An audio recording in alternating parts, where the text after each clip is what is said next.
Dari Komplek Balai Budaya Minomartani Ngaglik Lembang, inilah Radio BBM, Jaringan Radio Komunitas Yogyakarta. Radio Komunitas Balai Budaya Minomartani, Radio Budaya, Radio Warga, Radio Kita Bersama. Radio Komunitas BBM FM, dukunglah budaya Indonesia. Community Radio BBM FM, Creation for Nation.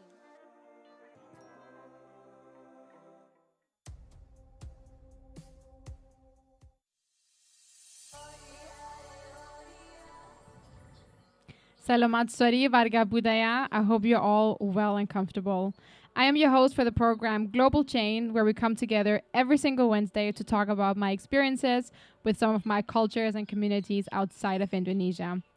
Today's episode is another, not per se heavier, but another deep episode. So I hope you have the energy and the attitude to digest it. That is definitely needed. Today we talk about feminisms in plural, and our guest Juliana will educate us much more about that later, so I won't go into detail. Juliana is the founder of an online and offline feminist community in Eindhoven in the Netherlands called The Wave. And she's Latin American, and she has lived in Brazil, Mexico, and Argentina. And now she lives in the Netherlands, so a lot of interesting, culturally diverse experiences. I know Juliana from Eindhoven, where we met as colleagues in 2019, it is, when I had not my first, but my second job in Eindhoven. That's when I met Juliana. And I very quickly got introduced to The Wave, and I've joined several events and activities. So I also have a bit of a personal relation to The Wave. Today's episode is very important to me because I consider myself a feminist in its most simple way, at least to me, it is the most simple way. And that is that I support the empowerment of women, and I refuse to tolerate oppression of women. And it's really important for me to emphasize that feminism or feminisms to me isn't an attack on men as much as it is about empowerment of women. So I really hope that you can carry this thought with you throughout the episode. I believe that oppression of women is a universal problem, and we also discussed that with Juliana. However, that the execution of it, the way that it is expressed, the way that it is talked about, vary greatly depending on cultural factors. And Varga Budaya, that is exactly why we're talking about feminisms today at BBM. In today's episode, just before we start, I want to say that in today's episode, we discuss topics that might be uncomfortable to some, and I deeply and truly hope not to offend anybody. With that in mind, please welcome Juliana to our community, BBM FM.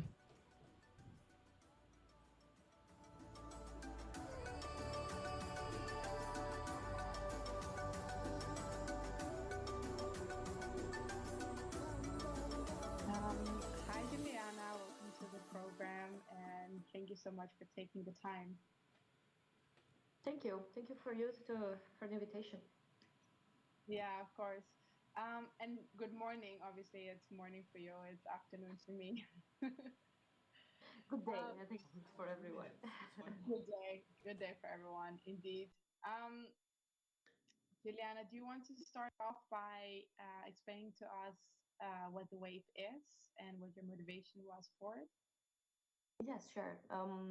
So the Wave is a feminist community here in the city I live, Eindhoven. It's a city in the south of the Netherlands. I live here since 5 years. When I arrived here, I was searching for a feminist community. Once I didn't find it, together with 12 other women, we founded the Wave. And it's an online and offline community, meaning that we have a kind of a portal in Facebook that you need to have an approval to enter in this group, and you can share content and ask open questions and things like that. But also we are an offline community that we are also a group of friends, and we organize activities here in the city. We do radio programs, book clubs. We have done in the past cinema nights. We do a lot of cultural-based activities. For example, this year we did also activity for Pride Month. And since 4 years, we also organize a protest for International Women's Day. And yeah, that has been the history a little bit of our community. Yeah, thank you. And what was your initial motivation for seeking out such a community in Eindhoven in the Netherlands? Oh, it's a need. Yeah, it's kind of a need on me. Before living in the Netherlands, I was living in Argentina, and there I was quite active, feminist activities. So I was already an activist inside the feminist issues. In this moment in Argentina was very big protest, especially for the legal abortion. And now it's legal, but when I left, it was still in process and in fight. Actually, the year I left was rejected one time more, and I think it's something that I learned in Argentina, because sometimes you gain some rights that we deserve, that it should already be there, but that's it, and you gain, and it's like a battle won. But sometimes you lose battles and steps back. And some people have asked me, how did in Argentina you won this battle? And especially Polish friends, because Poland got steps back in the last years. Yeah. They said yeah, it was not from one year to the other. It was a fight for over 10 years.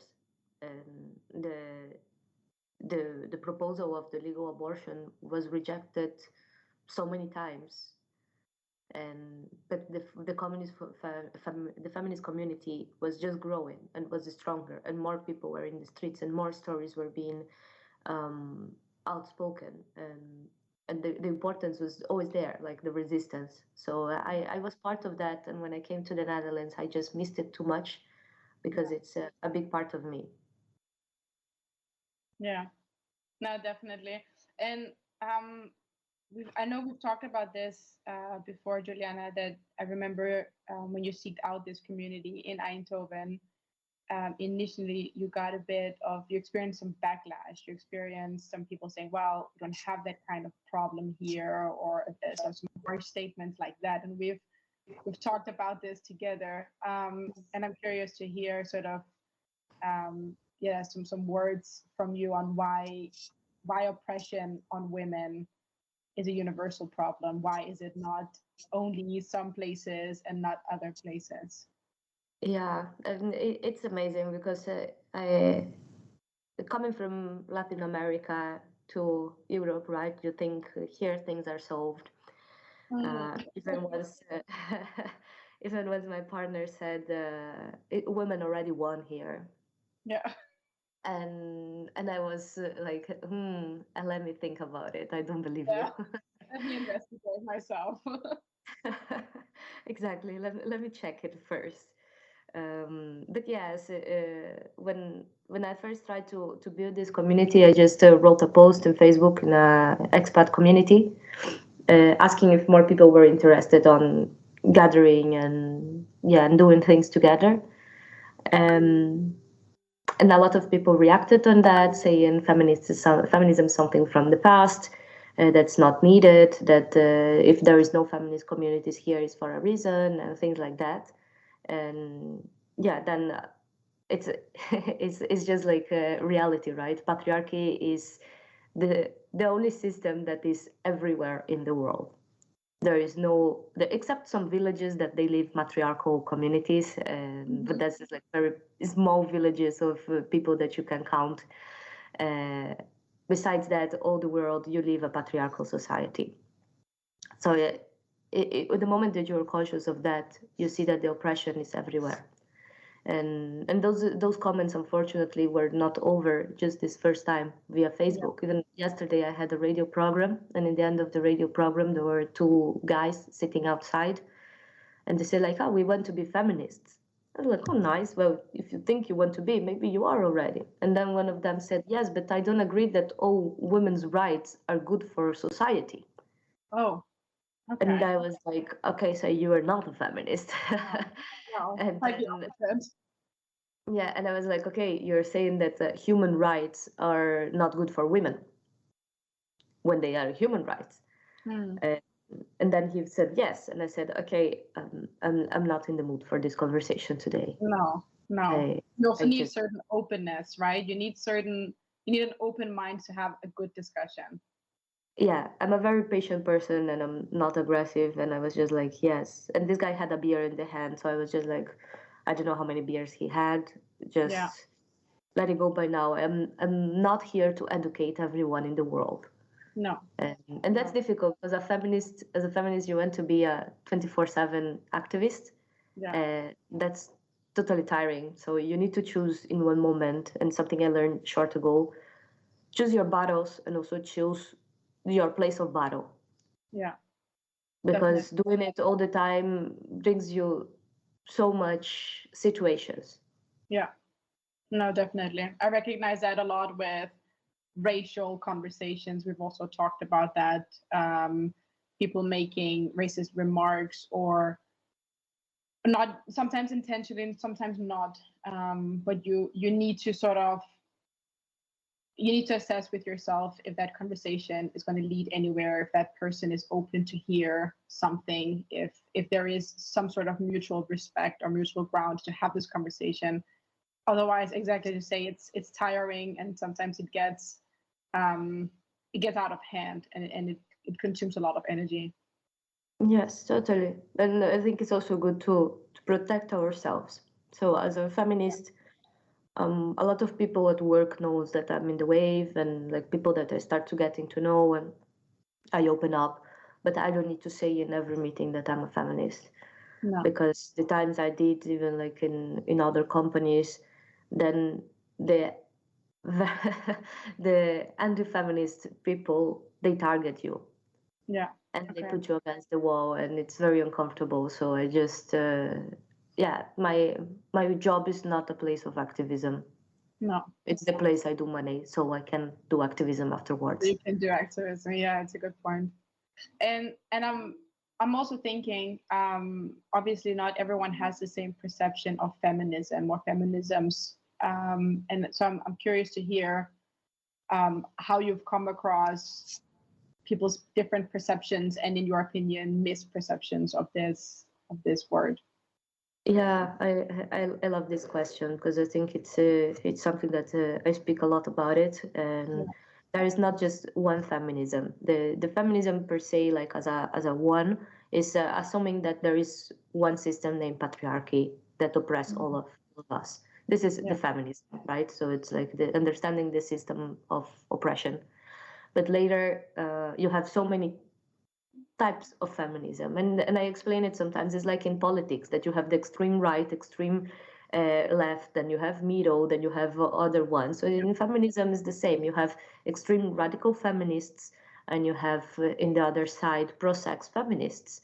And for example, extreme radical feminists, they try to end prostitution, and they see sex work as a oppression of men towards women, and that's not a self-choice.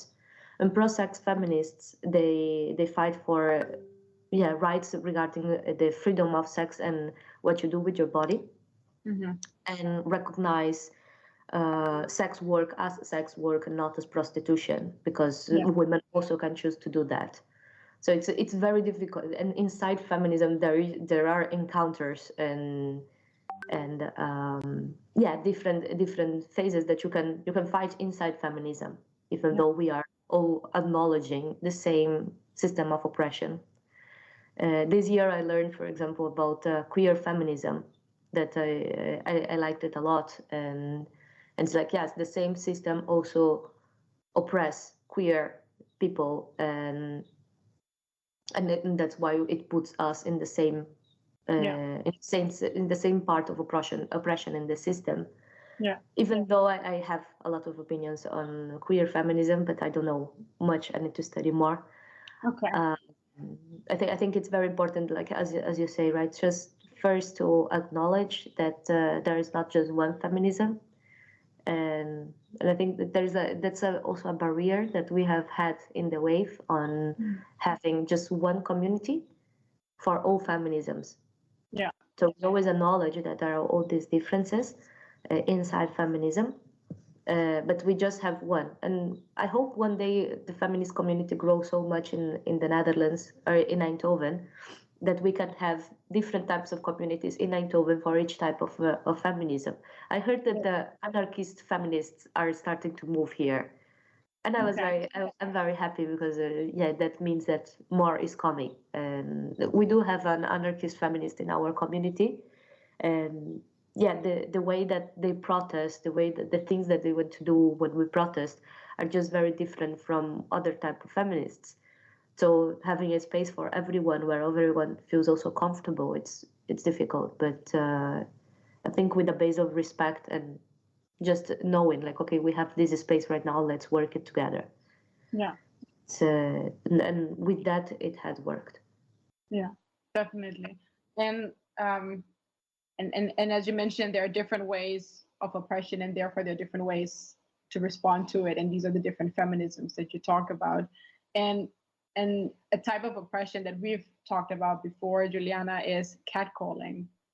And catcalling is such a concrete example that I like talking about catcalling, because it has a lot of people have experienced it. A lot of people know how it feels. And you've also shared stories with me about sort of your first encounters with catcalling, and realizing more and more how it made you feel, and how it was wrong.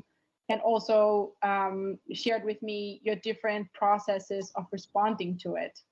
So the different thought process growing up, first responding to it in one way and then in another. And do you want to share a bit on that? Sure.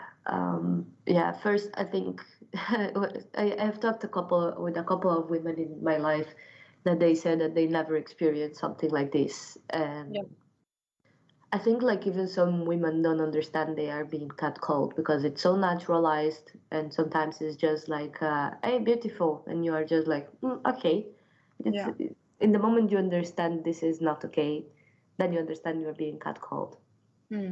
I believe we all have done it, because I'm no supermodel, and not even close, and all the shit that I've had to hurt since I was so small. It's just not normal. And every time I talk with closer friends, also I hear terrible stories on catcall and also street harassment. So I think also it's important to remark the difference between those two. So catcall is mainly when you are called, you're someone, for example, you're walking and someone in a car or whistle to you, or scream some things, mainly about your appearance, try to call like your ask for your name, ask for information from you, but then this kind of goes away. Harassment is when this person also follows you. You make people realize their own stories and everyone has something to share. So there's a moment that I'm overloaded with stories from friends and family. And I was living back in this moment in Buenos Aires. And in Buenos Aires, there is a lot of catcalling, really a lot. And I used to bike and walk a lot there. And in one moment, I was very tired, and I decided to start responding to it. Just with bad words, putting my middle finger up, just or just like with the kind of Italian hand is also very used in Buenos Aires, just like what's going on in you, like stop that. And sometimes I had funny moments, like a day that I was walking, it was a morning, walking with my best friend, and a very old guy actually passed and looked to the, like we just crossed, walking like in different directions, and he said, "Beautiful," and I said, "That's the old man," and then he said, "Gorgeous." And I said, "Disgusting." So we were walking in opposites, and I was just like, screaming back to him. And my friends started laughing so much because I didn't take not even like half a second just to like, "Dirty old man." Shooting right back. It's a like funny moment that I didn't hold myself. And sometimes, I don't know, I was in the bike and there was a truck passing by, and the truck driver puts the head out and sends me a kiss, and then I put my middle finger up, and then the driver answers saying like, "Oh, you are so rude," and I'm like, "I am the rude one." Like now I am impolite. Yeah. And this also like I was mad but laughing at the same time on how it turned to be my fault in the end, and I am the light one. But then also I had a couple of times of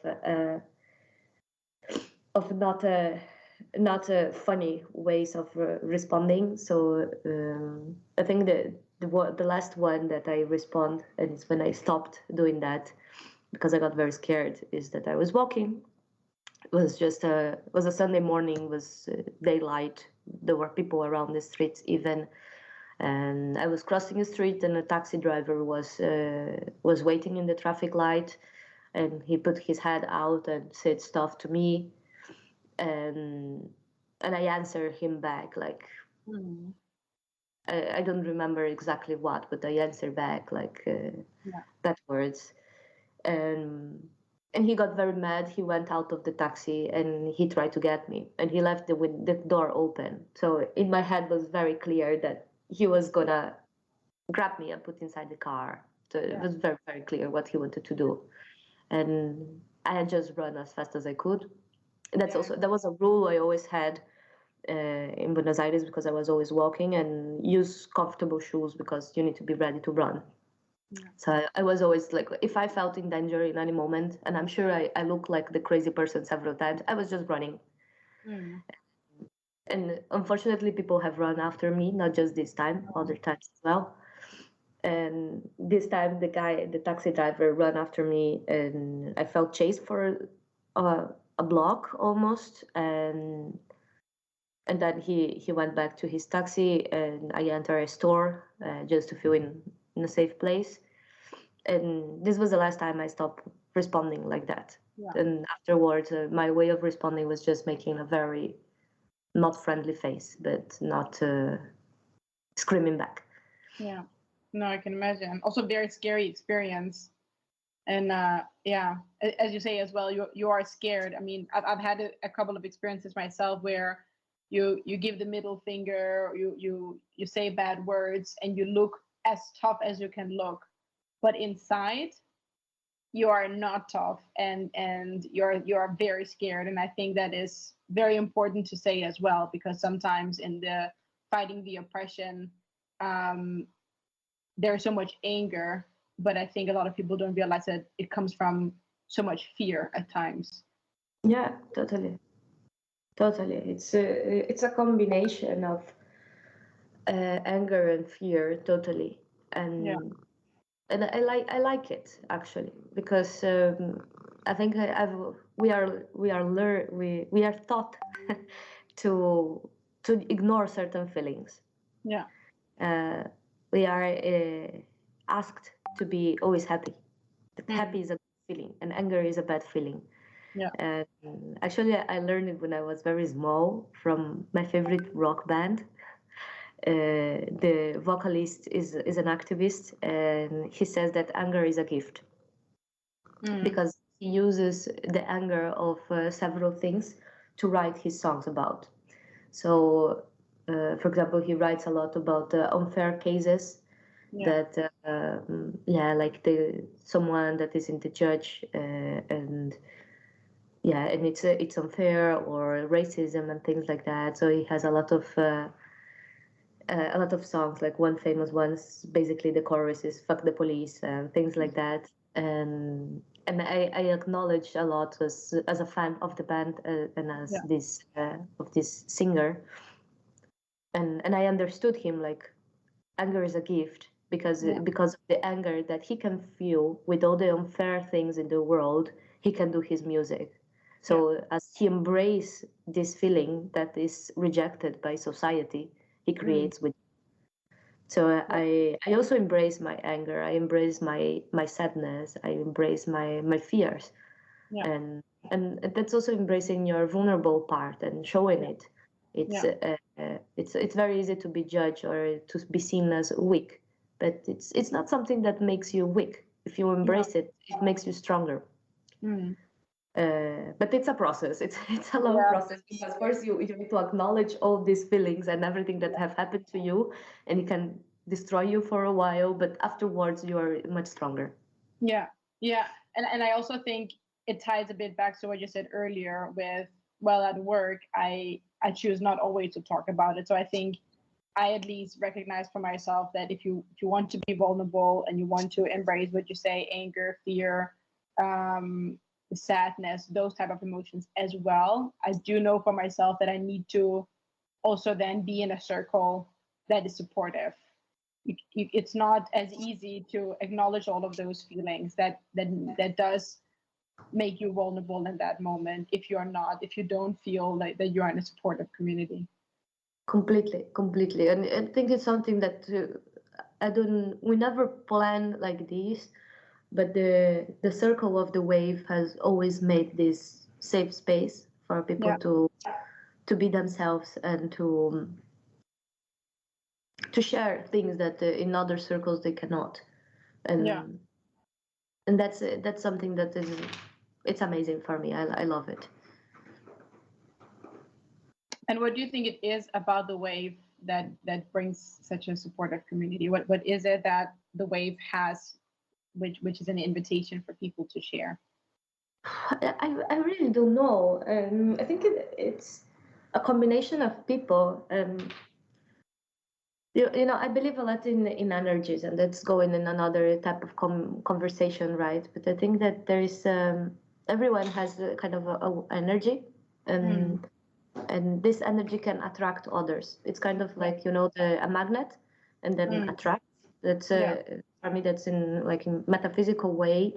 Your energy attract others, and can be in different ways. Of like if you attract people that also like to party if you are in a party mood. Or you attract people that like to that are related to music, or you even search for a community that does music, and then you do a band, and even not just music, but music that you also like, that you also enjoy. So you go in this way. And I think it was International Women's Day 2022. One of the wave members decided to do a safe space to share in the middle of the city center. And she said, let's just do it with this how you call it, the thing you can write on the floor. And then we wrote very big safe space to share. And in one moment, one of us grabbed and wrote down, "I was harassed, police did nothing."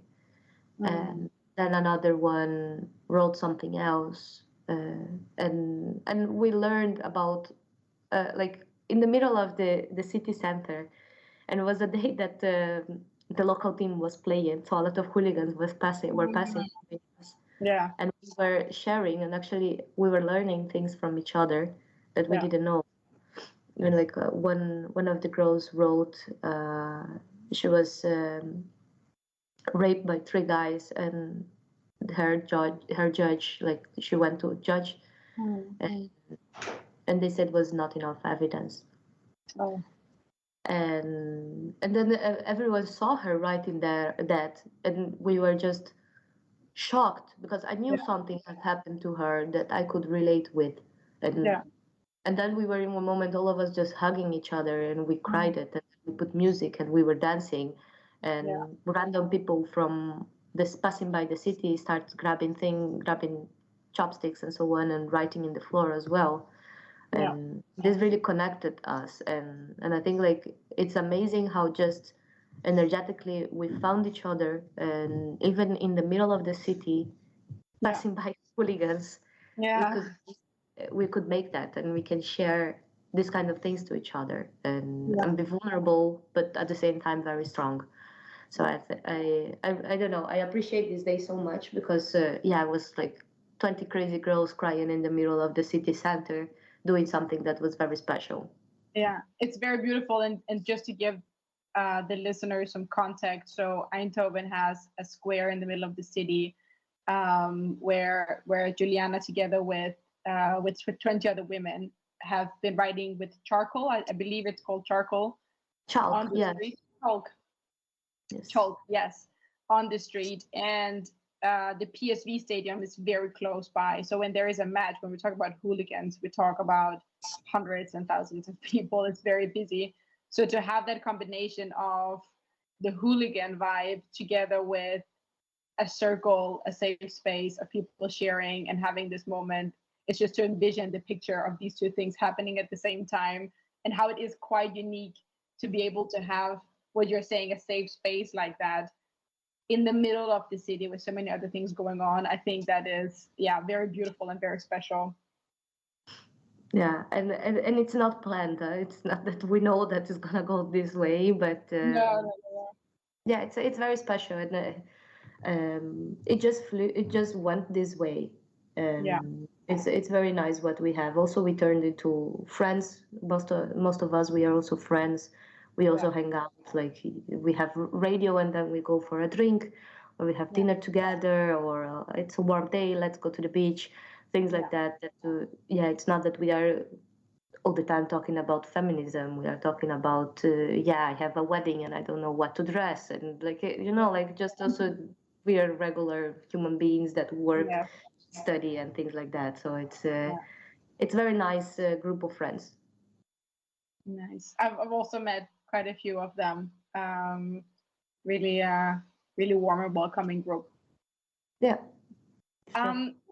Juliana, you've lived obviously different places, and just to sum up also to the listeners, so you've lived in Brazil, in Mexico, in Argentina, and now you live in the Netherlands.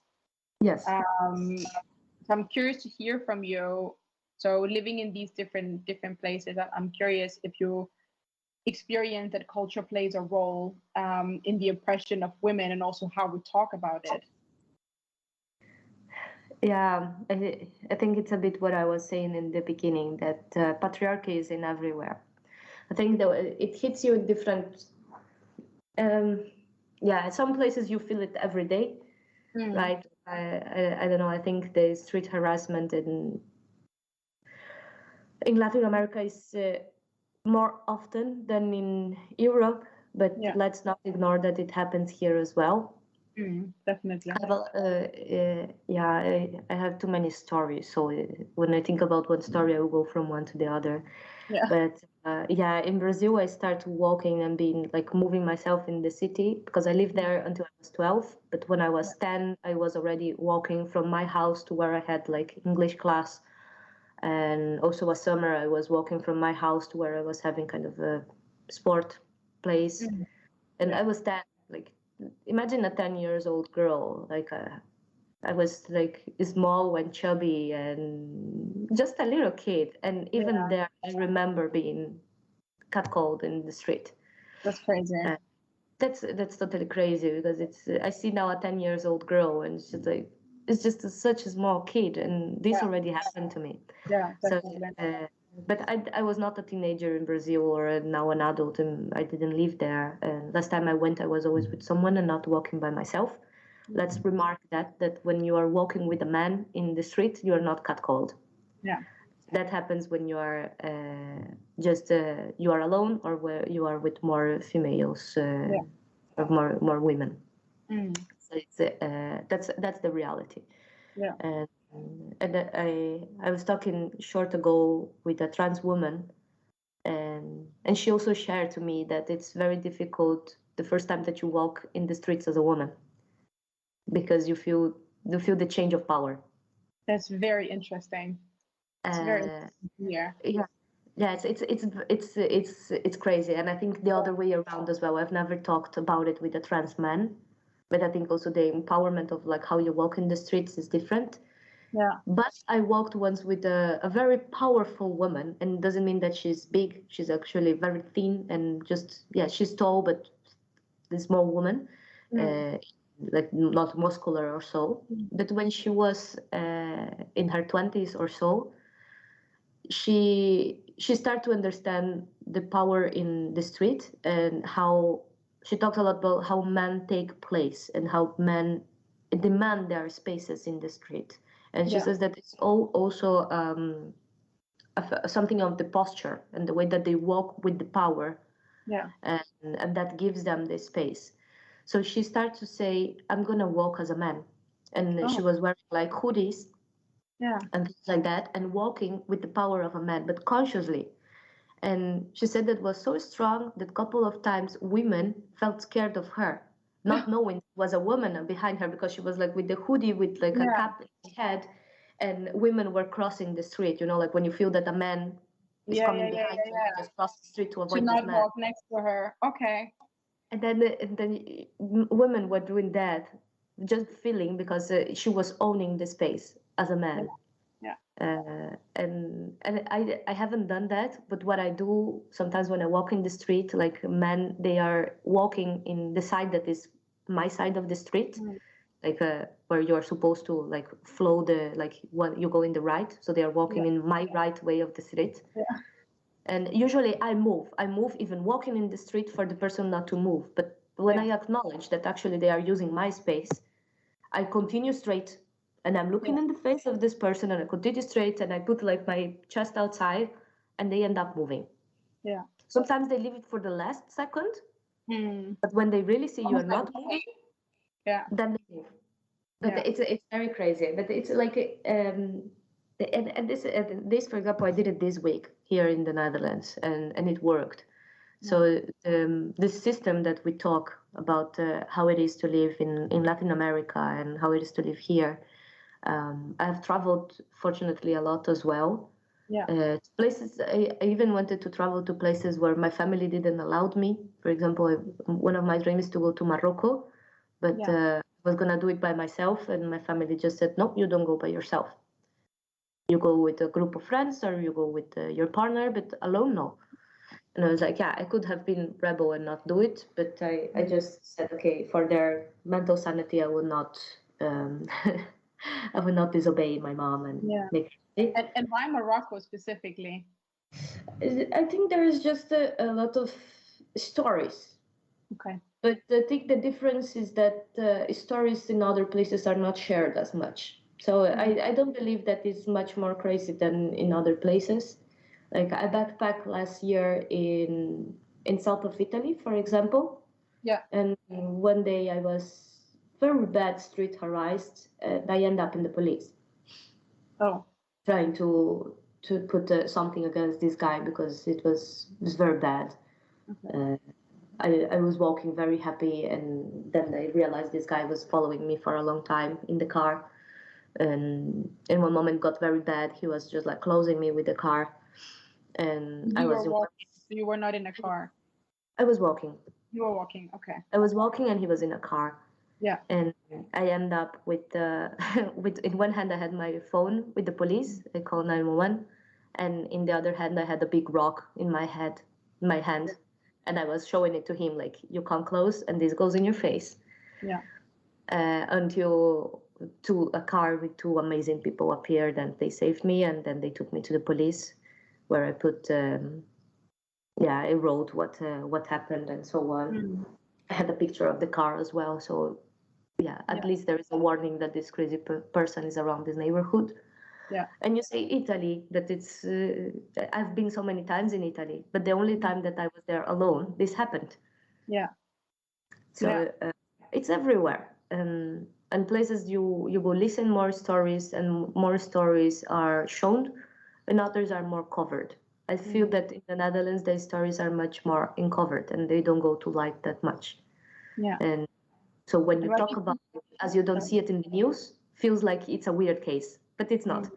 And what do you think it is that makes some people more prone to talk about it and some people not? Because I totally recognize what you're saying. I've also experienced things in Denmark, and I even had a keychain that was a chain, because what I would do as a growing up, what I would do as a young girl, when I would also be walking alone in the streets at night, was that I would put this chain around my knuckles, and like this, I would have my hand in my pocket. And this is something I quite recently shared with other people around me. I cannot remember exactly who it was, and they were like, "What? But that is crazy." It was men. I remember telling it to a group of guys. They're like, "But that is crazy," and you're from Denmark. And I went, "Yeah, no, like that doesn't change the game, and it doesn't change the fear, and doesn't change what happens on the street." And I never thought about it much when I did it, but then looking back and thinking, I did that. No one had taught me, exactly as you said. No one tells you, but you just gradually do it, and you gradually learn.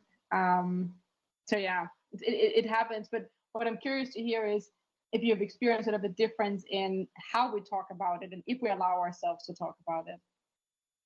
Oh, yeah. I think in Latin America we talk about it much more. Okay. I think also the feminism there, it's much more alive. So especially like in Argentina, your friends share a lot. So and I don't know, like anything that was happening to me, I was always sharing. Sometimes the responses of male friends were very shocking. Yeah. Like once a guy was harassing me in a bus, and the first thing I did was to tell, like after I went out the bus, I met with two friends, and one of them said, "Well, but maybe the guy liked you." He could look to my face and say "Hola," not to touch my leg. It's just like it's not like that, and. No. But as we are talking it so much, also we have these spaces that we can challenge men that think that this is okay. Yeah. And it's not. So I do feel that in Latin America we talk more about it, much more than here.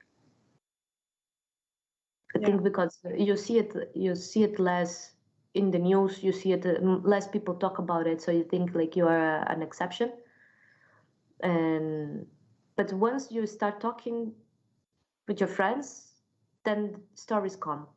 Everyone has a story to share.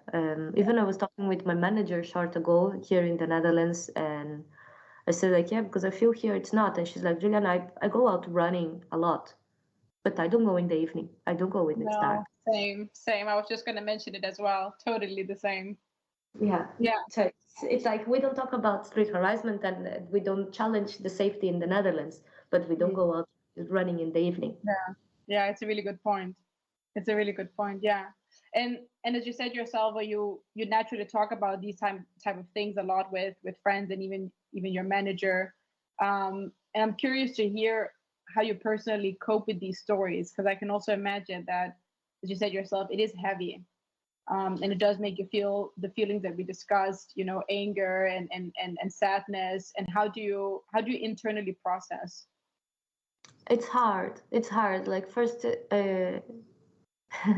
I try to just understand what happened. I need to deal and process it, and this is usually internally. Speaking about it with like-minded people helps. depending if it's story of myself, I know with who to share. If it's sometimes it's harder because it's someone else telling me a story, and then I cannot share it with everyone because it's something that someone told me in private. And sometimes it's just like, okay, this is a private story, but if you want my help, no, I don't want to do anything. So also you need to respect other person's decision on not going to the police to ask for help because your partner is hitting you. You don't go to the police. And then I'm there. I cannot insist and be heavy on let's go to the police and do something, but also I need to cope with all this information and be available for this person. That I am glad to be there, but that I cannot share with more people because it's kind of a secret that someone trusts me. Those for me are more difficult to process and understand than the things that happen to myself, because things that happen to myself, I think I just speak it with like-minded people. They calm me down, they hug me, and then I use this energy to other things. Like anger is a gift, right? I will use that for stuff. But after I process my stories or the other people's stories, I think is this motor that I have and I use to continue doing things with the wave, even if it's like 2 radio shows a month. It's time consuming. We have the wave for over 4 years. I do have a full-time job. I do also have other activities like sport and family and so on. And sometimes it's very hard to keep with the wave because it's like another job sometimes. But I use those stories and I use those reality moments to give me strength, because I do believe that it's something that is needed. No,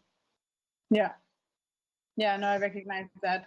And you are indeed busy, as you say. You have a full-time job next to it, and I think that's really important for people to understand that all the activities we have been talking about for the past hour, they are next to your job. Yes. So I'm curious to hear you've mentioned it already a bit. So being available for people and creating that space gives you energy. But I'm curious to hear when you're really low on energy and you're exhausted and you're busy and literally looking at your agenda, thinking there's just no more space. And when is the space to relax? What drives you and what pushes you forward? I think also I learned to ask for help. And that's part of sisterhood as well. So with the wave now that is a more mature community, I can just raise my hand and say, girls, I have a radio this week, but I'm so overloaded I couldn't prepare. Someone wants to host it with me. And then 2 people jump in and say like, yeah, let's do it together. I can prepare this and you just interview me. So interviewing is much more easy than studying and presenting something. And then they say I will take a Spotify list and then we play from my music. So asking for help is something that have worked a lot. Delegating, for example, book club, I totally delegate to one of Wave members. So if I'm there or not, is the same. Before I was present in all the activities, now I'm not. Even like sometimes posting things in social media, there are 2 of Wave members that they have access. And once in a while they see that I'm not posting much and they're like, hey Ju, can I take care? I saw there is some unread messages, like please do it, thank you so much. So, that's great. That helps a lot. I like it. But with my energy I have problems taking no and taking care of myself. So that's something I'm working on right now. And my first step has been saying, can someone help me? I'm not saying I'm not going to be there, but that's like, I need help. And that has been already a lot. And in the other one is, I know that after the event, I will be energized. Because even if it's a heavy event, like the one that we did for Pride, that was a full day event. I met and connect with so many people, and we had so nice conversations. And afterwards, you receive so nice messages that this gives you strength. So it's in the end, it's all worth it. And as I'm conscious that it will be worth it, I decide to put my energy there. No, it's an important point, and also you mentioned earlier that your job is to earn money to be a full-time activist, and I think that is, I think, really also the key for these moments of being exhausted and being tired, that you know your priorities. That's something that I at least find very important, and I even have a board back home where I have visualized my priorities, so that when I feel overloaded, I look at it and I think, now you know what to cut, because you know what's important. And it sounds maybe crazy to have it like that visual on a board, but it works because I see it, and then I don't cancel something that is my priority, that gives me energy. So that's a bit how I understand it from you as well. You know exactly what your purpose is. You know that gives you energy. That is your priority. Yeah, and I think it's knowing yourself, right? Also, I've always been an extrovert, which means that and that I learned also, like, how to put on nice words short ago with another flavor. So extrovert, we always think that is this person that can talk in public, that's very sociable and so on. And the introvert is the one that's more shy. But no, actually, it's the way that you charge your energy. Indeed, You charge your energy with others, or you charge your energy with your alone time. Once in a while, I need my alone time. Yeah. Just to watch a movie, right now I'm starting to learn guitar, so also I'm looking to my guitar saying like, oh, I would like to play a little bit. So just like do my stuff by myself, and I always say, like, even play with my plants. I like to pot them and things like that, so I energize myself with that, with like my alone time. But I'm having a beautiful conversation with a friend or with a group of friends gives me so much and gives me energy to continue the full week. So knowing that I am an extrovert, I know how to use it. And the ones that know that they are introverts and that sometimes they just cannot be there because this activity will knock them for 2 days. It's also fair, and then you feel conscious that you take care of yourself. We need to be kind with ourselves in the end. It's so good to know, and it's such an accurate description of introvert, extrovert, and I think also knocking down this idea that it's about being out there or shy, because it's really not about that. And I think I've always quite known that I was extrovert, but exactly as you said, I think for the wrong reasons. I knew that I was an extrovert, and I actually really, really confirmed it with myself earlier this year that I was writing my thesis, and I wrote it alone, and I spent a lot of hours alone. And I became more and more melancholic. I became semi-depressed. I was really, that's like, I don't feel up for anything anymore. And then I really noticed that I had to schedule more time to see people to be energized, because I did my bachelor thesis with another person, and I didn't feel like this at all, because we were talking about it constantly, and I was together with another person all the time. And like this, I really also told Jan, my husband, I said, it's not about writing the thesis, it's about being alone, sitting in this room all by myself. My thoughts are going crazy, like it's just not working. So it is interesting. I also need a few moments by myself, as you say. But the energy, the drive, the butterflies, that definitely comes from being with other people. Yeah. And Juliana, I think we could talk about this for many more hours, but I also have to let you go at some point. I have a final question for you, and that is about sort of people wanting to help, people wanting to be supportive, and not always knowing how. So my question is for people that wish to be supportive and available for women, but also for other groups in society that feel oppressed or marginalized. What tips would you give? Start with your small circle.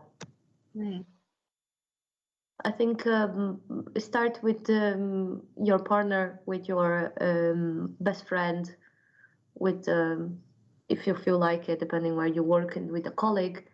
Like, start offering help. Like, if you don't know how to begin because you are not used to do it, start just offering and doing small things, and little by little you can make it bigger.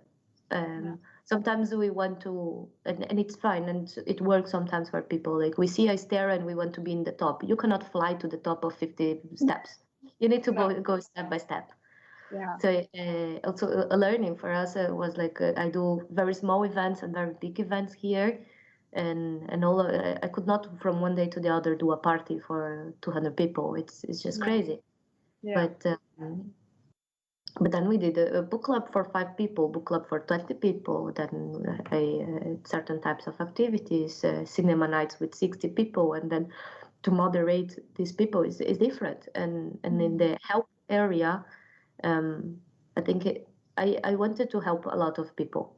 And it's kind of like when you hug someone, you can hug one person very strong, and this person will feel like the ribs being scratched, like like your air floating out of your lungs, like hug one person very strong, this person will feel your strength. Hug 2 people at the same time, they will still feel you. Now try to hug 5 people at the same time, one person will not feel anything. So depending on the impact and type of impact you want to do, so if you really want to help and do an impact on person by person, it's better go by one. In Spanish even we say cuanto más abarca, menos aprieta. So it's like the more you grab, the less you apretar, you squeeze. It's like the more you get, less you're gonna squeeze. And it's basically that. So you don't need to grab the whole world. You don't need. I know I'm not gonna change the world, unfortunately, but I know it. But if we all do a little bit, we do a change in people, and that is already a lot. Yeah, I think it's such a good way of putting it. It's definitely something that I've struggled a lot with, and I still do. That you think, well, if I cannot make an impact big enough, then why am I even trying to make this effort? And I think that is such a hostile way of thinking, because then you don't do much in any direction, and then you just keep on going down the rabbit hole of feeling worse and worse. So I think it's such an important thing to say. And I learned this quite recently. I joined a program in Utrecht called Young Innovators, and that was very much about having real conversations with the people around you, and also changing the way we interact. And then I also really learned that so many of my friends, so many of my family members that I've known my whole life, that there's still so much I don't know about them, because you do the same activities, you talk about the same things, and you're so busy. I am at least so busy trying to look outwards for problems or issues to solve or fix or be there for, that you forget the inner circle and you forget the conversations to have with them. That reminds me a bit of what you're saying, to start small and actually just look around in your own circle. Yes, if it's something that is new for you, just practice and go one by one. Then you don't need to help 100 people. If you can in different projects, just do it. But if you want to go one by one, it's also amazing. It's also amazing. That's such a good message. I think we'll end it at that. Go one by one, and give the meaningful hugs. Yes. We'll end it at that. Thank you so much for this chat. Yeah, thank you. Thank you for taking the time. And I hope you still have a bit of time to rest, because you have a busy day ahead of you. Yes. For taking this moment. Thank you. Thank you so much, Melike. And we are in contact.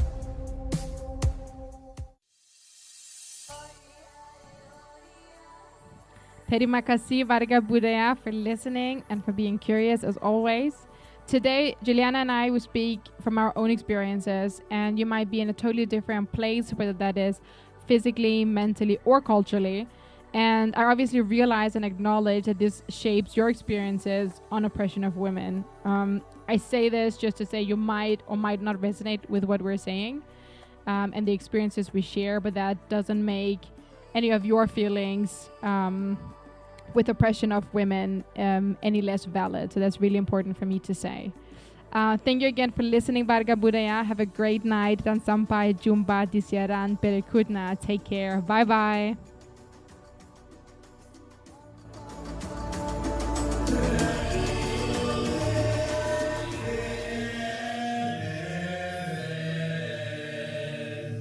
Terima kasih. Anda sedang mendengarkan Radio Komunitas BBM FM 107,7 MHz. Dipancarkan dari kawasan Balai Budaya Minomartani, Radio Komunitas BBM FM.